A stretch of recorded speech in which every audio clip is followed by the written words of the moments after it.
जम्मू कश्मीर के राजौरी में आतंकियों और सुरक्षा बलों के बीच मुठभेड़ की खबर आ रही है। आईडी ब्लास्ट में 5 जवान शहीद जबकि कई जख्मी बताए जा रहे हैं। घायल जवानों को हेलीकॉप्टर से अस्पताल ले जाया जा रहा है। आपको बता दें, मुठभेड़ में कई आतंकियों के भी मारे जाने की खबर मिल रही है। राजौरी में फिलहाल इंटरनेट सेवा को बंद कर दिया गया है। तो जम्मू कश्मीर के राजौरी जिले से यह बड़ी खबर सामने आ रही है, जहां आतंकियों और सेना के बीच मुठभेड़ चल रही है। प्रशांत त्यागी हमारे साथ जुड़ गए हैं डिटेल्स के साथ में। प्रशांत, बताया जा रहा है एनकाउंटर जारी है, कुछ आतंकियों के मार गिराए जाने की भी खबर है, लेकिन जो दुखद खबर है कि 5 जवान शहीद हो गए हैं, कुछ जख्मी हैं जिन्हें हेलीकॉप्टर के मार्फत एयरलिफ्ट करके अस्पताल शिफ्ट किया जा रहा है। फिलहाल क्या कुछ हालात बने हुए हैं राजौरी में? जी बिल्कुल प्रीति, आपको बता दूं कि जम्मू कश्मीर के राजौरी में जो सुरक्षा बल और आतंकियों के बीच में जो मुठभेड़ हुई है उसमें करीब 5 जवान बताया गया कि शहीद हो गए हैं। जो जानकारी मिली है उसमें कहा गया है कि आईडी ब्लास्ट हुआ था जिसमें 4 जवान और एक अफसर है, उनकी ये हताहत होने की खबर है।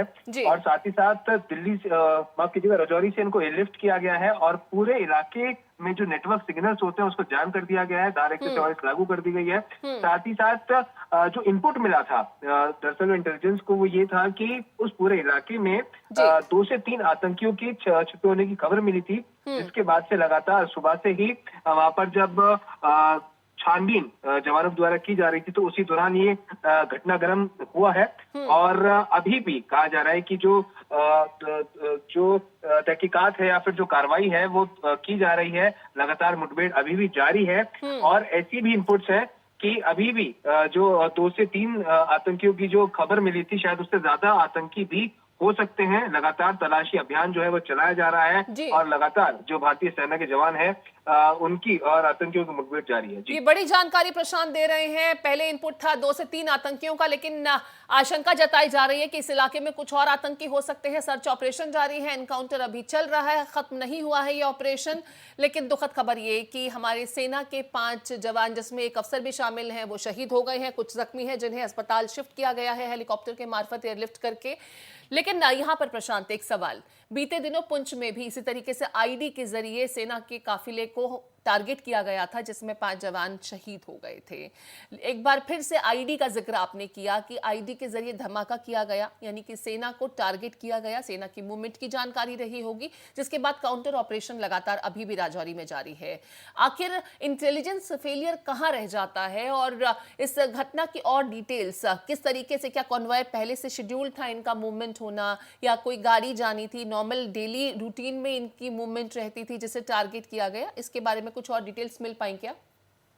जी देखिए प्रीति, बिल्कुल एक बड़ा मामला जरूर है क्योंकि पुंछ में भी हमने कुछ दिन पहले देखा था कि ब्लास्ट किया गया था और कॉन्वॉय जा रहा था, यानी कि एक इंटेलिजेंस फेलियर, बड़ा इंटेलिजेंस फेलियर आप उसको कह सकते हैं, क्योंकि कॉन्वॉय जब जाता है तो पूरे इलाके को सैनिटाइज किया जाता है। उसके बावजूद इस तरह की घटना होना बड़ा सवाली निशान खड़ा करता है। लेकिन अगर आज की राजौरी की घटना की बात करें तो उसमें कहा गया था कि एक ऑपरेशन, ज्वाइंट ऑपरेशन की शुरुआत की गई थी और आज सुबह जब 7:30 बजे के आसपास टीम को कुछ जानकारी मिली थी कि एक कोई गुफा है जहां पर आतंकवादी छुपे हुए हैं। तो उसके बाद जब इस ऑपरेशन को अंजाम दिया गया तो वहां पर भी इसी तरह के जो आईडी ब्लास्ट है शायद उसका इस्तेमाल किया गया है, जो सूत्रों से या फिर कहीं की मीडिया रिपोर्ट्स के द्वारा जानकारी मिल रही है। तो उसमें जो जवान है उनकी हताहत हुई है। तो ऐसे में अब 2 बार इस तरह की घटना होना जम्मू कश्मीर में एक बड़ा बिल्कुल फेलियर उसको आप कह सकते हैं, क्योंकि G20 की बैठक होने वाली है जम्मू कश्मीर में महीने के अंत से पहले,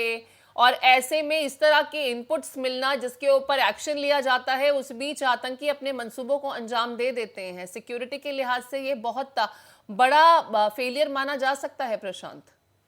जी बिल्कुल, क्योंकि ऐसी जो लगातार चर्चा चलती रहती है कि जम्मू कश्मीर में भी जल्द चुनाव की संभावना या फिर कहे की घोषणा चुनाव आयोग के द्वारा की जा सकती है और ऐसे में स्थिति नियंत्रण से बाहर होना, 2 बड़े हमले ये एक तरह से कहें कि जो पुंछ में हुआ है और अब ये राजौरी में सुबह से एनकाउंटर अभी भी चल रहा है। उसमें आगे की अपडेट्स पता नहीं क्या जानकारी निकल कर आएगी, लेकिन अब तक की जो सिचुएशन है आप वो कह सकते हैं कि एक तनाव जरूर हर जगह ये जम्मू कश्मीर को लेकर फैला है, क्योंकि 2 इतनी बड़ी घटनाएं होना, वो भी चुनाव जब ऐलान होगा या इसी साल में अनाउंसमेंट हो सकती है, तो ऐसे में एक बड़ा फेलियर और कहें कि केंद्र सरकार में दबाव इस पूरी घटना को लेकर जरूर होगा। 22 और 24 मई के बीच में G20 की अहम बैठक भी होने जा रही है कश्मीर में प्रशांत। जी बिल्कुल।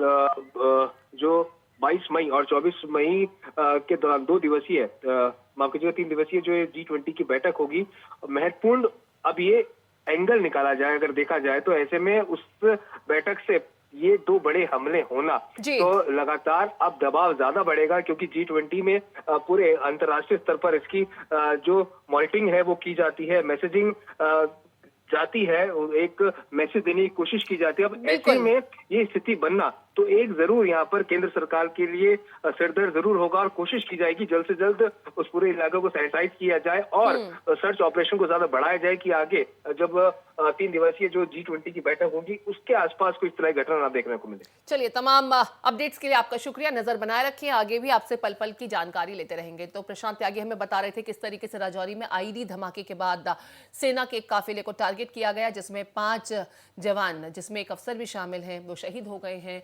अभी भी ऑपरेशन यहाँ पर एनकाउंटर चल रहा है, जारी है सर्च ऑपरेशन आतंकियों की धरपकड़ के लिए। आगे भी इसके बाबत आपको अपडेट्स देंगे। खबरों में आगे बढ़ लेते हैं।